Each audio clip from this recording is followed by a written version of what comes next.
kebaikan pun dia ada kalanya terjadi sesuatu yang sifatnya luput, lalai, maka dia pun malu.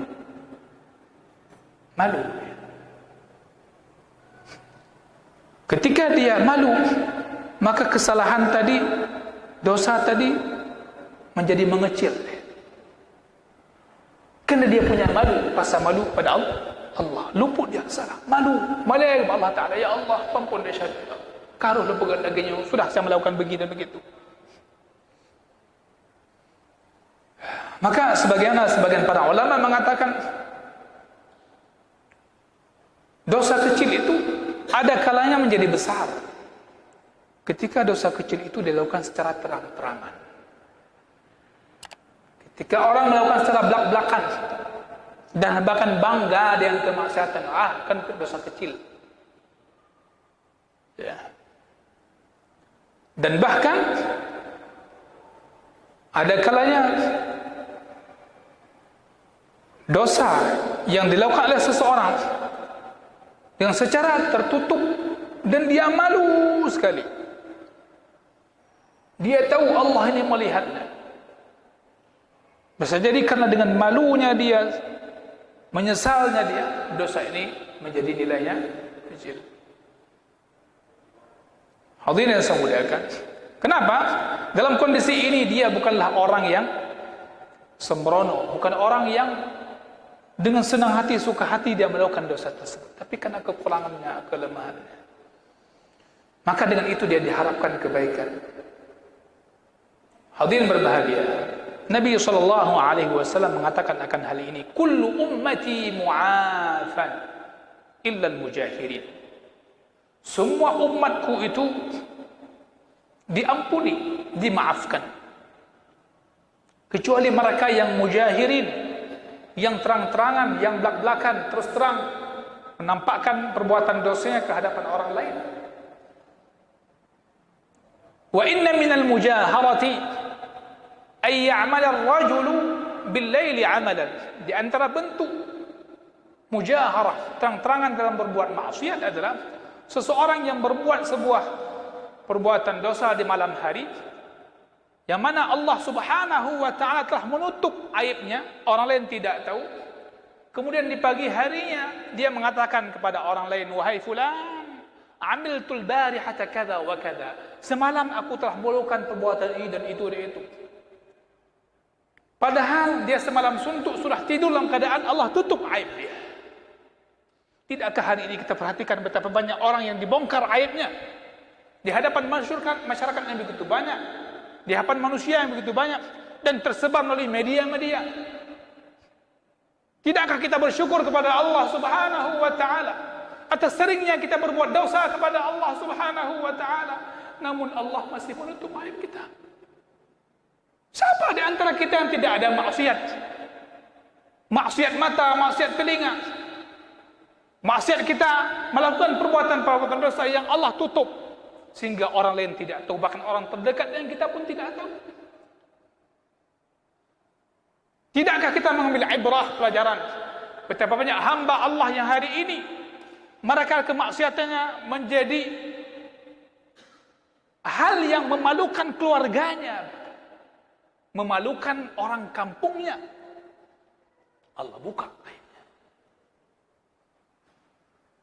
Maka hadirin yang saya muliakan, orang yang seperti ini, yang bangga dengan perbuatan dosanya yang telah Allah tutup, bahkan dia buka besoknya, maka ini orang-orang yang tidak akan diampuni dosanya.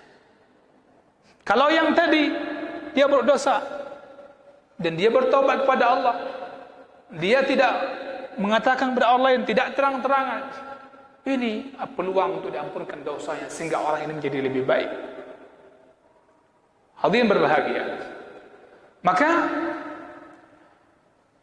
kalau seorang hamba yang senantiasa melakukan amal saleh kemudian dia menyembunyikannya karena dia melakukannya karena Allah Subhanahu wa ta'ala, itu menjadi terpuji, maka bagaimana orang yang melakukan sebuah maksiat kemudian dia terang-terangan melakukan maksiat itu dan menampakkan kepada orang lain, mengabarkan kepada orang lain lagi, ini sungguh satu keterlaluan. Nasallallahu alaihi wal afiyah. Maka hadirin yang saya muliakan, at-taqwa, Takwa ini secara mutlak mencakup perbuatan yang diperintahkan dan menjauhi perbuatan yang dilarang oleh Allah Subhanahu wa taala. Maka barang siapa yang luput darinya sesuatu dari kewajiban yang telah Allah wajibkan atau melakukan sesuatu yang diharamkan oleh Allah Subhanahu wa taala, maka dengan itu berkurang ketakwaannya. Banyak kewajiban, namun di antara kewajiban itu ada yang kurang yang dia lakukan, maka berkurang ketakwaannya. Dia melakukan di antara perbuatan yang Allah haramkan, dia lakukan satu di antara hal yang diharamkan, maka berkurang pula ketakwaannya. Karena takwa pun sebagaimana kata Nabi SAW, at-taqwa hahuna. Apa maksudnya itu? Takwa itu di sini Rasul sampai tunjukkan 3 kali. At-taqwa hahuna, at-taqwa hahuna, at-taqwa hahuna. Takwa itu letaknya di sini, di dalam hati. Maknanya adalah asal takwa, dasar takwa, dan sumber takwa, manba'nya adalah dari hati. Apabila hati ini bertakwa dan hati ini merasa selalu dipantau oleh Allah Subhanahu wa taala, maka akan mengeluarkan, akan memancarkan dalam setiap anggota tubuhnya amal-amal sesuatu hal yang dicintai oleh Allah dan Rasulnya. Kalau hatinya bertakwa, dia tidak akan mencuri. Kalau hatinya bertakwa, dia tidak akan melakukan perbuatan yang maksiat. Semua yang mulai dari hati. Maka Allah Subhanahu wa taala turunkan Al-Qur'anul Karim. Itu syifa liman fi sudur. Menjadi penawar obat bagi apa yang ada dalam dada kita manusia. Maka perbaiki hati manusia, sehingga mereka menjadi baik. Dia melakukan apa-apa, ingat Allah mengatakan jangan. Dia tidak ingin melakukan sesuatu, ingat Allah memerintahkan untuk melakukannya. Hadirin berbahagia. Maka sebagaimana terdapat dalam hadis sahih Bukhari dan Muslim, hadis yang sudah sering kita dengar, wa inna fil jasadi mudghah. Dalam tubuh manusia ini ada satu gumpal daging. Apabila daging itu baik, maka baiklah seluruh tubuhnya. Apabila rusak, maka rusaklah seluruh tubuhnya, yaitu hati. Hadirin yang saya muliakan, maka anggota tubuh kita ini mengeluarkan, memancarkan sesuatu yang ada di hati ini. Bagaimana keadaan anggota tubuh kita? Itulah sesuatu yang isi hati kita. Jadi air ini akan mengalir ketika kita tuangkan sesuai apa yang kita isi. Ya. Hati yang selalu merasa terpantau oleh Allah Subhanahu wa taala, dia akan hati-hati dalam berbuat dan sebagainya. Apa yang mesti ada di hati itu? Al-yaqin was-sidq, keyakinan dan kejujuran. Jika hati itu yakin, dia akan selalu yakin Allah memantaunya. Yakin enggak? Ketika hati itu jujur, maka dia tidak akan berbohong. Ini masalahnya adalah keyakinan dan kejujuran itu sudah hilang. Maka walaupun coba berkata dengan mulut, berbicara ketakwaan, bicara apapun, bicara tentang cinta dan benci, itu omong kosong semuanya. Bagaimana Allah Subhanahu wa taala membantah, menurunkan ayat tentang orang munafik ketika mereka mengatakan, aku cinta kepadamu ya Rasulullah, aku beriman kepadamu. Apa kata Allah? Mereka itu pembohong, pendusta. Dan Allah bongkar semua aib orang munafik. Makanya hebatnya Al-Quranul Karim membongkar dan menceritakan bukan hanya apa yang dilakukan oleh manusia, yang nampak oleh mata manusia, tapi Allah membongkar isi hati mereka, agar kita tidak seperti hati-hati mereka yang telah hina itu. Hadirin yang saya muliakan, maka di sini penting masalah takwa. Saya kira sudah jelas. Maka kalimat berikutnya Nabi SAW mengatakan, wa atbi'is sayyi'atal hasanata tamhuha. Ini inti taubat. yaitu mengikuti keburukan dengan kebaikan. Dan kebaikan yang paling agung adalah taubat. Mesti kita pahami, taubat itu kebaikan yang luar biasa, yang sangat dicintai oleh Allah Subhanahu wa taala. Allah menyebutkan innallaha yuhibbut tawwabin. Bahkan bukan taubatnya sekian lama sekali, tawwabin yang senantiasa bertaubat. Dosa taubat, dosa taubat. Ya. Fa'ala al-'abd, maka menjadi kewajiban bagi seorang hamba untuk dia bersungguh-sungguh dan bersegera mengikuti keburukannya dengan kebaikan. Mengikuti keburukannya dan kebaikan. Kenapa demikian? Karena seorang hamba, kita ini tak pernah lepas daripada hafwah.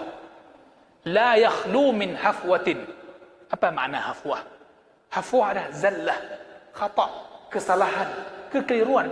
Tidak ada di antara kita yang selamat daripada kesalahan. Coba ingat dari bangun tidur sampai sekarang, apa kesalahan kita? Mungkin ada di antara kita yang tidak bangun sholat subuh pada waktunya. Kesalahan. Berarti ketakwaan kita berkurang. Mungkin hari ini ada hak anak dan istri kita yang tidak kita tunaikan dengan baik. Ataupun ada hati orang yang kita sakiti. Ataupun ada janji-janji yang tidak kita tepati. Berarti ada masalah, ada dosa kita. Maka orang bertakwa segera setiap harinya, setiap waktunya dia melakukan taubat. Faman dzalladzi, maka siapa ada yang selamat daripada kesalahan? Tidak ada. Sebagaimana kata Nabi SAW dari Anas radhiyallahu an, dari jalur Ali bin Mas'adah dalam riwayat Tirmidzi dengan sanad yang tidak masalah, kullu bani Adam khata'un, semua manusia itu punya salahnya, punya dosanya. Wa khairul khata'in at-tawwabun, dan sebaik-baik orang yang berdosa, yang salah adalah orang yang senantiasa bertaubat. Jadi bukan aib kalau kita salah, karena semua punya kesalahan.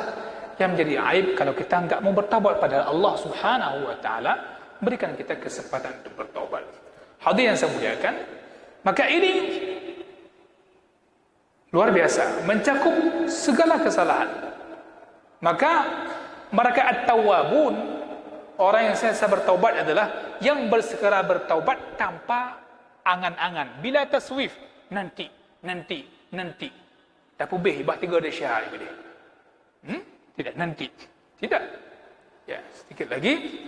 Artinya setiap ada perbuatan dosa kecil, langsung dia walaupun kecil dia bertaubat. Faya'lam. Ketika dia bertaubat, hamba ini dia sadar anna lahu rabban, dia punya Tuhan. Ini Pak. Hebatnya orang bertaubat, berdosa dan dia bertaubat. Kenapa? Dalam hatinya dia punya keyakinan yang luar biasa. Aku punya Tuhan. Aku punya Tuhan. Yang mana dia akan mengampuni orang yang bertaubat dan akan mengadab orang yang tidak bertaubat. Keyakinan dalam hatinya begitu. Dia tidak peduli sebesar apapun dosa dia sehari-hari. Dia yakin ampunan Allah begitu luas. Maka sungguh betapa indahnya kebaikan setelah keburukan, dan betapa jeleknya keburukan setelah kebaikan. Betapa indahnya kebaikan setelah keburukan, dan betapa jeleknya keburukan setelah kebaikan. Maka ini perintah kepada kita untuk senantiasa bertobat dan berbuat baik, yang mana perbuatan baik itu merupakan bisa menjadi penghapus terhadap kesalahan dan kekeliruan kita. InsyaAllah belum selesai, nanti kita akan sampaikan bagaimana hebatnya segera bertaubat, sehingga pada suatu ketika salah seorang sahabat Nabi pernah menciumi seorang perempuan yang bukan perempuannya, yang haram bagi dia menciuminya, namun akhirnya Allah ampunkan dosa dan turun ayat tentang itu. Makanya pernah berputus asa kalau dosa itu pernah kita lakukan, namun ini bukan sekedar angan-angan, harapan yang masih dibuktikan dengan amalan. Mudah-mudahan bermanfaat. InsyaAllah kita sempurnakan pada pertemuan berikutnya. Barakallahu fikum. Subhanakallahumma bihamdik, asyhadu an la ilaha illa anta, astaghfiruka wa atubu ilaik. Wa sallallahu wa sallama ala nabiyyina Muhammad walhamdulillahi rabbil alamin. Wassalamu alaikum warahmatullahi wabarakatuh.